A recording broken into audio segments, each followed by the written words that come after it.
ব্যক্তি বা দলের কোনো ধরনের কোনো এখতিয়ার নাই এই ব্যাপারে কোনো মব সৃষ্টি করার।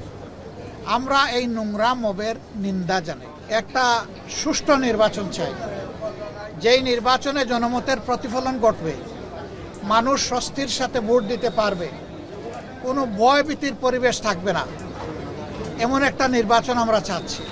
আমাদের সংসদ সদস্য প্রার্থী যারা রয়েছেন ওনারা যখন ঢাকায় এসেছিলেন নির্বাচনে, আমরা কিন্তু সবাইকে বলেছি যে নির্বাচনী প্রচারণায় আমরা হ্যাঁ ভোটের পক্ষে অবস্থান নিব। লেভেল প্লেইং ফিল্ড সবচেয়ে বেশি তো আমরাই চাই, কারণ আমরা চাই নির্বাচনটা বিতর্কমুক্ত হোক।